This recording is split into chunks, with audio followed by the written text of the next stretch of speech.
This audio talk is titled The Power of Gratitude and Generosity. Week 6 of the Deepening Presence course emphasizes a shift from the mental states that get in our way of presence and well-being to mental states that can clear the way for presence and well-being. So tonight I want to talk about two mental states and practices that have an intimate relationship with each other, and indeed do hold the potential to enhance not only our presence, but our well-being too. Gratitude and generosity. Gratitude is a word that we have been hearing a whole lot about recently in the field of psychology, and has become very popular as a desirable state of mind as well as a practice. As I began thinking about writing this talk, I looked up the word grateful. As I read to you out loud some of the words and phrases that are associated with grateful, I invite you to bring awareness to your body sensations as you hear these words. Agreeable to the mind, refreshing, welcoming, pleasing to the mind, warmly appreciative of kindness or benefits received, thankful. As I tune into my own body, it feels a bit like taking a cleansing breath. So let's take a few moments and look at the mental state of being grateful, as well as the practice of gratitude. To begin with, over the past 6 weeks, one of the things we've been working on is expanding our awareness to include all that can be known in any given moment. We've been doing this through the practice of choiceless awareness meditation.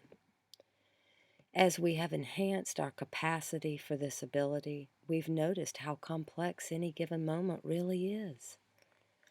All in the matter of seconds, we can notice our breath, particular body sensations, various sounds, and even thoughts that pass through our mind within a nanosecond. So, is there ever really only one thing happening in any given moment? Which leads us into the issue of the intention of our attention, or otherwise said, where we choose to focus. As humans, we have these big brains that have the capacity to focus in on lots of various aspects of a situation. And we also have the power of choice. So the simple question is, where do we choose to place our focus? This morning, I woke up with a sore throat and lots of congestion. It didn't seem right to inflict my clients with something possibly contagious, so I chose to stay home. I canceled my day's appointments, and as I headed back to bed, the thought train started its engine. My 10 o'clock client has been having a really hard time. This isn't good timing for her. A whole day away from the office? That's significant income lost. It's just a cold, Stephanie. Can't you suck it up? And then I stopped. I took a breath. I felt my feet on the floor. I opened up my chest. And it was this pause that created a space to become aware of the many more aspects of this moment than just the negative thoughts that I just listed. For one, my enormous gratitude for a warm home that's here for me to rest in. And then another thought-feeling combo.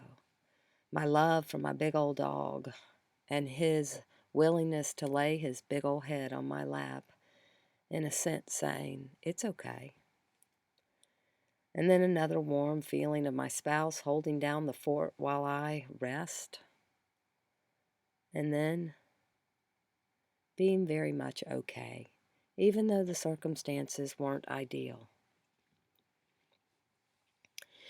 The Journal of Social and Clinical Psychology recently completed a meta-analysis, and they found that gratitude has the highest connection to mental health and happiness of all of the personality traits measured. One of the important findings from the research on gratitude is that you don't need to have a good event in your life in order to feel gratitude.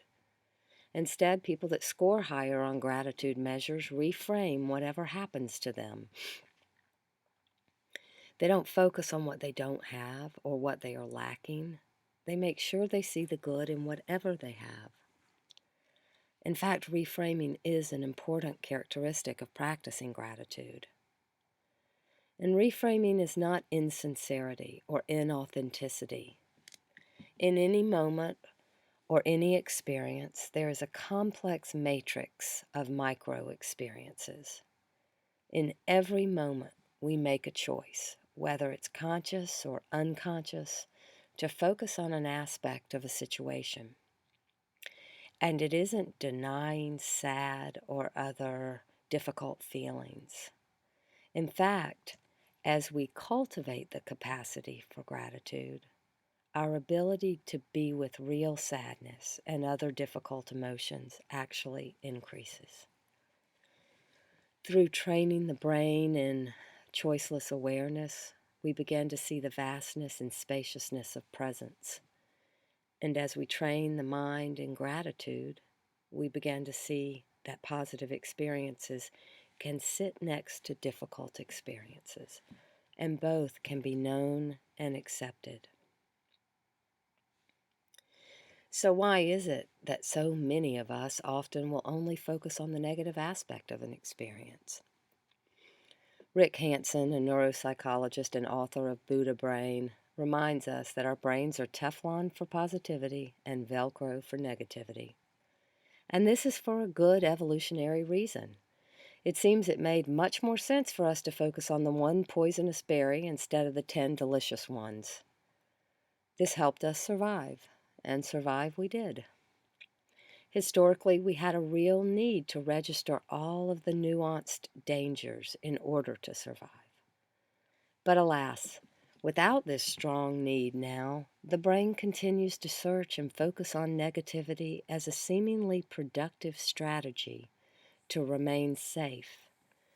But of course, what we are discovering is that more than anything, when we focus on what we don't have, what we long for, what isn't okay in this moment, we remain unhappy, unsatisfied, and discontent. But how do we reverse this trend of focusing on the one negative out of a vast array of positives, or at least neutrals? How do we begin to see what we have as opposed to what we don't? It is true that it comes more natural for some of us than others, but for any of us who value gratitude, we have to practice in order to increase our capacity. It is important to remember that our brain is an organ of repetition. Just as if we want a more stable mind, we must sit in concentration meditation. If we want to enhance our ability to see what we have, we must practice gratitude. One of the simplest and broadest practices that can be done through keeping a gratitude journal. Just before going to bed, take a few moments and review your day, reflect what's happened today. Find 3 experiences or encounters that you authentically feel grateful for and write them down. Remembering that the brain is an organ of repetition, commit yourself to do this for an extended period of time, perhaps 1 month or even 1 year. Pay attention as the days and weeks progress. What are you noticing? Another opportunity for gratitude can be found at meal times. The practice of mindfulness has certainly made us aware of how often we speed through our meals, barely registering what we're eating. Pausing to offer gratitude prior to a meal can be a beautiful touchstone. Years ago, while participating in a Zen meditation retreat, I was introduced to a meal chant. This particular chant moved me and subsequently has become part of my daily practice of gratitude. And it goes like this. This food is the gift of the whole universe. the earth, the sky, and much hard work. May we live in a way that makes us worthy to receive it. May we transform our unskillful states of mind, especially our greed.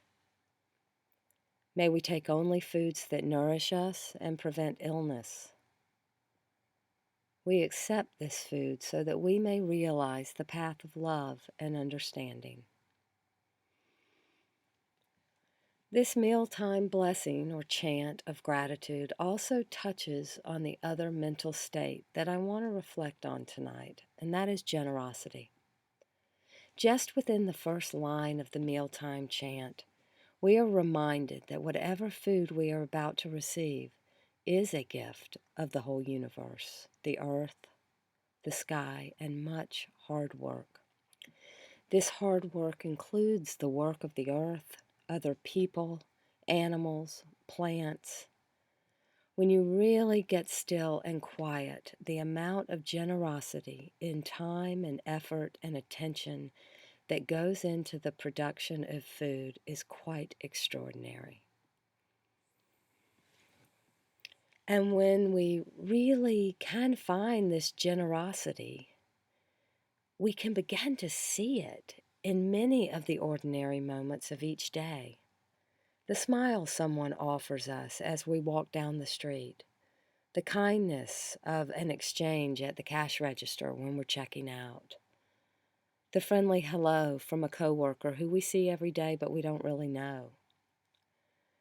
The practice of generosity, much like the practice of gratitude, allows us to see ourselves, others, and the world from the perspective of what we have, not what we don't have. And practicing generosity is both an act of giving as well as an act of receiving. Philip Moffitt reminds us of a number of ways that we can practice generosity. So I think I'll end with this list that Philip, who is an American Dharma teacher, and you can find him on his website. This is his list. Be generous with your attention when you're listening to someone. Be generous in celebrating another person's happiness. Be generous with your sympathy towards someone who has experienced loss. Be generous with your compliments and praise of others. Be generous with your unconditional respect of others. Be generous with your willingness to be helpful. So, this week, I invite all of you to join me in increasing our awareness of opportunities for generosity and gratitude. And let's see what happens.